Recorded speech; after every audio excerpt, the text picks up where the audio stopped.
Good morning. Assalamu alaikum wa rahmatullahi wa barakatuhu, and a very good morning to one and all.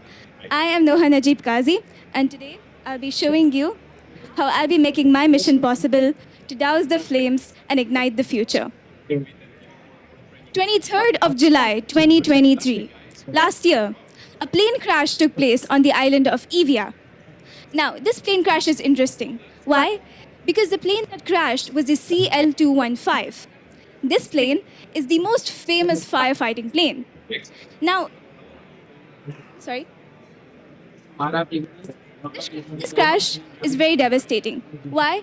Because it took the lives of two pilots in the process, who were only 34 and 27 years old. Christos Moulas, who was 34 years old, and Second Lieutenant Perikidis Stefanidis, who is only 27. So young and gone.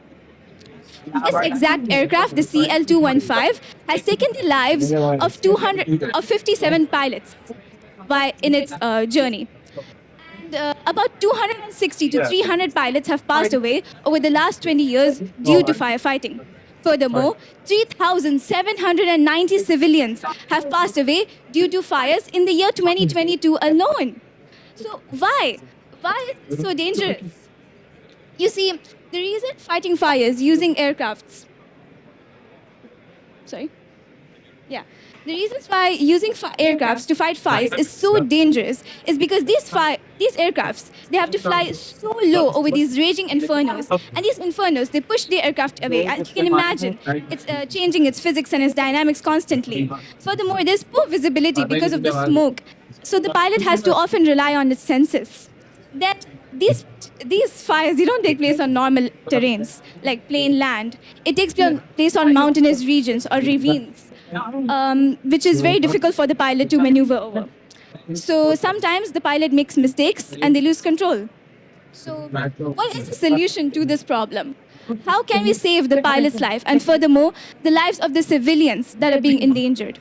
There's a very simple solution to this problem, and that is just remove the pilots. But how would that work? Remove the pilot? I mean, who would maneuver the aircraft then? Our model, the RNLD 700, focuses on taking these aircrafts and turning them into RPAs. What is RPAs? Remotely piloted aircraft. I.e., a pilot would still be in control of the aircraft. He would just be at a distance from the fire, a safe distance, like in a control panel away from it. He'll be connected to the aircraft using high-frequency ranges such as L-band or C-band, which is the ranges used in military-grade drones. Now, there'll be a camera present inside the aircraft, which will allow the pilot to have a clear and wide view. So for this, we have chosen the FLIR Ultra Force 275 HD, which is an airborne surveillance camera for military-grade drones, and it provides robust protection against temperature fluctuations. Now, how would these work? Let's see how these aircrafts could have possibly avoided the plane crash that took place on the island of Evia. When the fires initially started, a week before the death of the pilot, 17th July 2023, the Greek government employed a crisis management unit. This crisis management unit would then employ these aircrafts and fly them over to the location of the fires, along with the pilots, who would be at a safe distance from the fire. Now, they would use the aircraft to extinguish the fire using the dropping mechanism, which I'll be talking about later. Now, what if the water tank inside the aircraft runs out of water? Then there's two solutions to that. Number one, they could either work in pairs, i.e. if aircraft A runs out of water, aircraft B could take its place, and then this could come back and fill itself. Or if there's a local lake source nearby, it could fly low over it, employ its scooping mechanism, and allow water to flow into it and store it for later use. Now, these aircrafts would not work alone. They would work as fleets and then go on, day in and day out, with the pilots taking shifts controlling the aircraft and extinguish the fire in the process. Now, to design this aircraft, of course, I'm not an aeronautical engineering student, so I took the advice of one of my role models, Mohammed Tahir, and followed a 3-step procedure to designing the aircraft.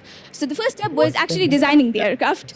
That is, the materials that we're going to use the wings and the blades, their shapes, where the engine and the cameras would be placed. So the materials that we're going to use is a titanium alloy, an alpha beta titanium alloy. Okay. And the wings and blades we are using Time's up. straight and slightly tapered wings that have winglets to reduce drag. As for the rotors, we are using helicopter rotors, as you can see here. Time's up. And yeah, the camera will be placed in front while the water tank will be in the middle. The engines will be underneath the wings. Now, the scooping mechanism. The scooping mechanism would be underneath the belly of the fuselage. So when it's going, Time. it can employ the scooping mechanism and get water in using pressure systems and valves. Sorry, no.